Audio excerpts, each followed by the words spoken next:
ఉత్తరాఖండ్లోని మన్హా గ్రామంలో మంచు చర్యలు విరిగిపడ్డ ఘటనలో 8 మంది ప్రాణాలు కోల్పోయారు. 3 రోజుల పాటు చేపట్టిన సహాయక చర్యలు ముగిసినట్టు అధికారులు ప్రకటించారు. మంచు చర్యల కింద చిక్కుకున్న 47 మందిని సహాయక సిబ్బంది కాపాడారు. ఉత్తరాఖండ్లోని చమోలి జిల్లా మనా గ్రామంలో మంచు చర్యలు విరిగిపడిన ఘటనలో సహాయక చర్యలు ముగిశాయి. ఈ ప్రమాదంలో 8 మంది కార్మికులు ప్రాణాలు కోల్పోయారు. ఆదివారం ఒక్కరోజే 4 మృతదేహాలను సహాయక సిబ్బంది వెలికితీశారు. మంచు కొండల కింద చిక్కుకున్న 47 మంది కార్మికులను సహాయక సిబ్బంది కాపాడారు. రిషికేశ్ ఎయిమ్స్ లో గాయపడ్డ కార్మికులకు చికిత్స కొనసాగుతోంది.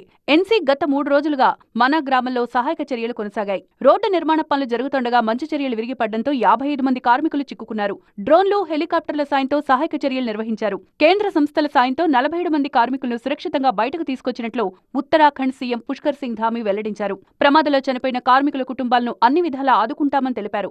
రోడ్డు నిర్మాణ కార్మికులు పనిలో ఉండగా ఒక్కసారిగా మంచుకొండ విరిగిపడింది. దీంతో మంచు శిథిలాల కింద కార్మికులంతా చిక్కుకుపోయారు. ప్రమాద సమాచారం తెలియగానే ఎస్డీఆర్ఎఫ్, ఎన్డీఆర్ఎఫ్ బృందాలు వెంటనే అక్కడికి చేరుకున్నాయి. చమోలి జిల్లా అధికార యంత్రాంగం, Indo Tibetan board force, ITBP, border roads organisation, BRO బృందాలు హుటాహుట్టిన రంగంలో దిగి ప్రమాదంలో చిక్కుకున్న కార్మికులను రక్షించేందుకు అనేక ప్రయత్నాలు చేశాయి.